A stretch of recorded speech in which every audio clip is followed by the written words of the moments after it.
Hi, Earth Signs! Maraming salamat po sa mga bumabalik. This is for April 29 and 30 reading. Ayan. So, para po sa mga bagong kakadiscover pa lang ng channel, please do subscribe to the channel. Click the like button. Comment below kung kayo nakaka-resonate. Hit that notification bell. And kung gusto niyo po ng dalawang reading sa akin, sa bilang channel po yun, Babaylan TV. Live session sa kabilang channel din po. Magandang balita kasi sumasagot po ako ng yes or no sa comment section. So as long as yung format ng question is answerable by yes or no, by all means, i-type nyo po ang inyong mga katanungan. So magsimula na tayo, Earth Signs. So may taong nakakamiss sa'yo. And I feel like itong taong to is matagal mo nang kakilala, meron lang challenges lately, no? Itong challenges na ito ay parang sabihin natin na nagkaroon ng separation, nagkaroon ng konting discussion, nagkaroon ng konting tampuhan, no?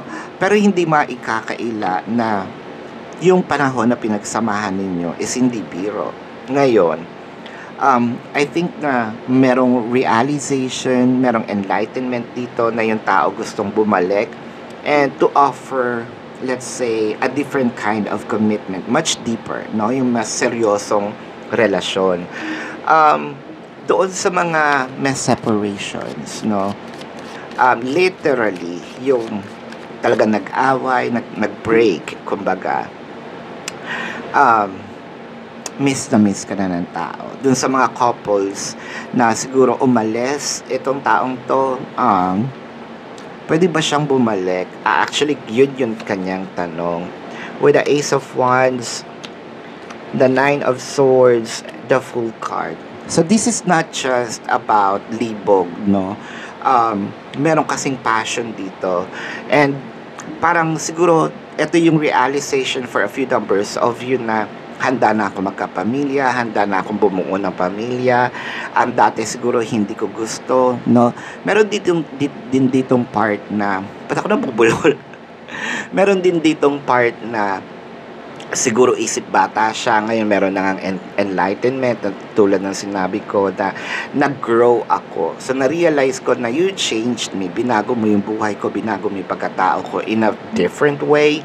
And I love the changes. Kaya gusto kong bumalik para ipagpatuloy yung relasyon natin, no?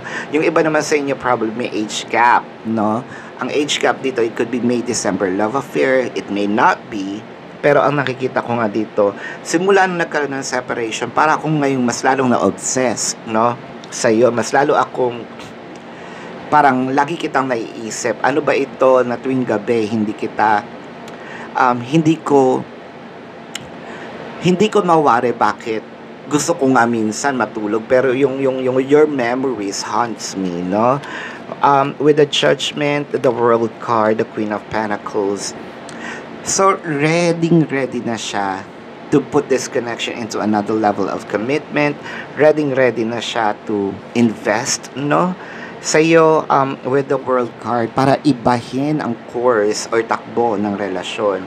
Ang ibig ko sabihin, kung kayo'y MU, no, or mutual understanding, let's make it official. Kung official naman, let's put this into another level like cohabitation, living in together, no, proposal or marriage. Ang nakikita ko dito with the Knight of Pentacles, the Hermit, and the Page of Wands, ito yung sinasabi kong enlightenment kanina, no, parang sisimulan ko na, kumbaga, naglalaro, parang feel yung observation mo sa kanya, naglalaro to, no? Kaya siguro yun yung part ng separation, no, na kulang yung maturity, no, ng siguro experience, edad, knowledge.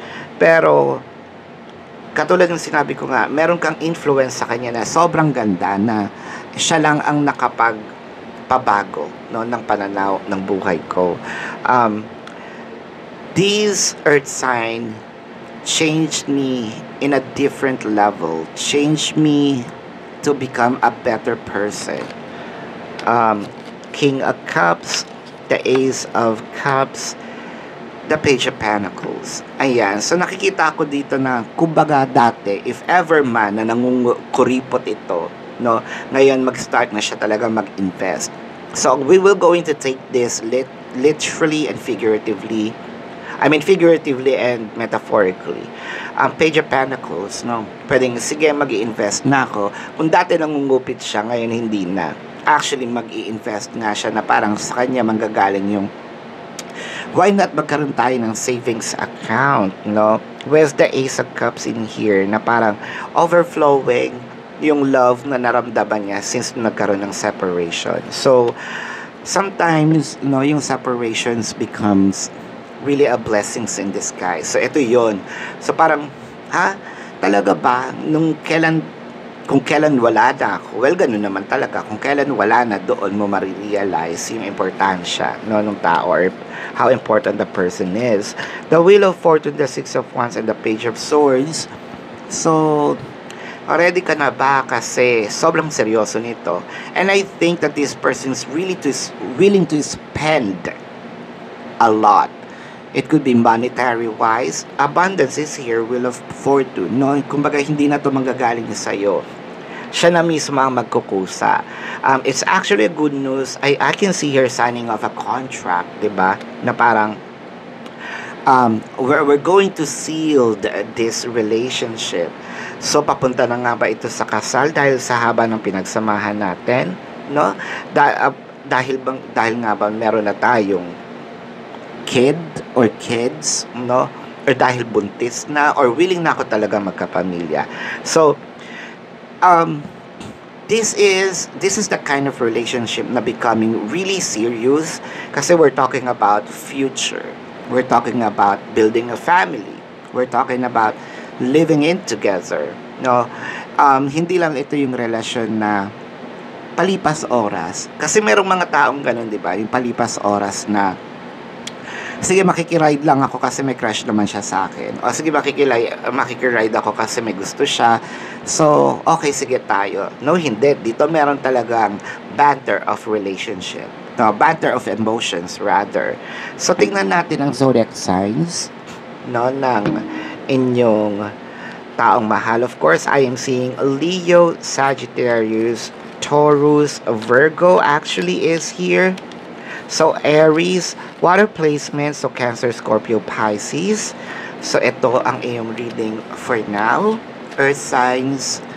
And again, para po sa mga bumabalik, maraming salamat po. I truly appreciate you guys. And sa mga bago, don't forget to click the subscribe button, smash the like button, comment below, and hit that notification bell kung gusto nyo yung dalawang reading sa kabilang channel po yun.